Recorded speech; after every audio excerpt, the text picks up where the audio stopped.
Good evening, everyone. I'm Riley King, and welcome to the Riley King Newscast, right here on the Riley King Network. We have a lot of news this evening, so let's begin. First up, tractor trailer carrying 60,000 pounds of garbage rolls over on I-89. Lanes blocked on I-89 South in Warner. A tractor trailer carrying 60,000 pounds of trash overturned Tuesday morning on I-89 in Warner, blocking both southbound lanes. Crews worked to clean up the mess, and officials said the interstate might be back open by 3 or 4 p.m. The truck rolled over about 5:30 a.m. at the Exit 9 entrance ramp to I-89. The trash was picked up Monday in Keene and was being taken to Waste Management in Rochester. Cushman said he had one thought going through his mind. Neither Cushman nor the driver of the tractor trailer were injured, and no other vehicles were involved. Reflectors along the highway were lit by the truck, and marks on the road showed the path it took. The crash shut down the highway and forced traffic to be diverted as the cleanup got underway. State police said the driver of the tractor trailer from Charlestown has been charged with speeding, and Well Transportation of Claremont could be cited as well, pending an inspection of the vehicle. At GOP fundraiser, Sununu leads auction of copy of family leave, veto New Hampshire U.S. flags. Governor plays auctioneer to raise money for local party committee. July 4th breakfast draws Democrats' criticism. An auction on a July 4th fundraiser hosted by the Winnipesaukee Republican Committee featured Governor Chris Sununu as the auctioneer, and some unusual items up for bid. With enthusiasm and to cheers and laughs of the party activists gathered for the event, Sununu auctioned off a copy of his veto of Senate Bill 1. The Democrats paid family and medical leave bill, as well as the New Hampshire and American flags that flew over the State House on the day of the veto, May 9th. The auction was recorded on a video taken by a New Hampshire Democrat Party tracker. Party spokesperson Holly Shulman said the NHDP then uploaded the video to YouTube. It can be viewed here inside the article, and we'll have that link on the Riley King Network Facebook page. New Hampshire House Speaker Steve Shitloff, Democrat of Pennacook, a military veteran, did not find the auction humorous. But according to State Rep. Glenn Cordial, Republican of Tuftonboro, Secretary of the Winnipesaukee GOP, it was just a light-hearted way to raise money for the local committee.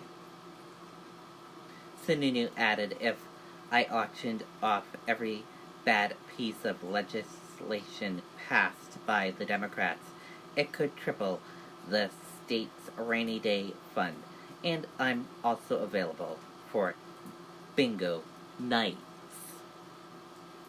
Flags that fly over State House on any given day are available for sale at the State House Visitor Center, and Cordial said he purchased the New Hampshire and American flags for about $30 each. Terry, Chief Operating Officer for the State House and Senate, said representatives buy them. People right off the street buy them. A lot of times they're bought for special occasions or memorial for veterans. Some folks buy them and offer them up for fundraisers. Cordial said the flags come with certification, which were signed by the governor with the same words he used on his veto document.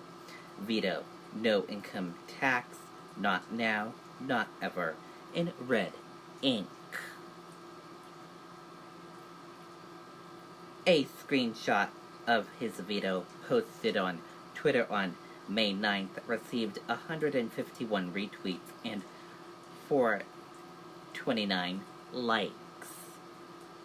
Cordial said he printed and framed a copy of the veto document, which is available as a PDF on the state website. Cordial said that while Sununu knew he had purchased the flags, the governor did not know about the auction until the breakfast was underway. The video shows that Sununu was clearly enjoying the auction. The copy of the veto sold for $400. The state flags sold for $450, while the American flags sold for $400. Shitloff said, as a veteran, I've seen people injured under the flag. I've seen people burned under that flag. People have say under that flag. Our flags mean too much to us. The symbolism is very pure and shouldn't be sold by a political event. Bear spotted taking a sunrise over Mount Washington. Young bear seen outside Omni Mount Washington Resort on June 29th. Take a look at this photo. And that's the bear. A local hotel worker photographed the bear watching the sun rise over Mount Washington has gone viral. Sam Giesman snapped the breathtaking shot around 5 a.m. on June 29th. Giesman said he was working the overnight shift at the hotel and wanted to catch a glimpse of the sunrise off the back veranda of the hotel when he spotted a young black bear coming up the stairs to investigate a nearby trash can. Giesman said he notified fellow staff members and stood guard to prevent any guest from stumbling upon the bear. After he made a few loud stomps and claps, the bear headed to the nearest wooded area. He said the hotel works to notify each guest that they are staying in bear country and they should not approach bears. A photo of the bear was shared more than 10,000 times on social media.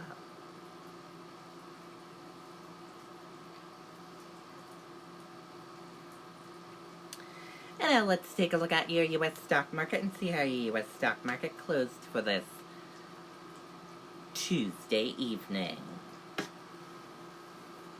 And here's a look at that U.S. stock market for all of you. Your Dow Jones Industrial Average closed in the red and went down. Your Nasdaq closed in the green and went up. S&P 500 closed in the green and went up. Gold closed flat. Oil closed flat. US 10-year closed flat. Euro/USD closed in the green and went up. And VIX closed in the green and went up.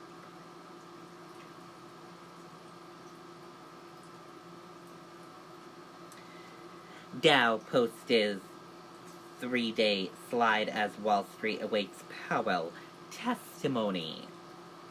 The Dow Jones Industrial Average fell slightly on Tuesday as investors awaited more clues on the Federal Reserve's next mandatory policy move. McConnell acknowledged he, the descendant of slave owners, compress himself to Obama. Asked if he knew he was the descendant of a slave owner, as recently reported, Senate Majority Leader Mitch McConnell on Tuesday compared himself to President Barack Obama. And that does it for this evening edition of the Riley King Newscast, right here on the Riley King Network. I hope you all have a great rest of your Tuesday evening, and I'll see you back here tomorrow for another newscast. And I'll have a news report coming up in a little bit. Good night, everyone, and bye.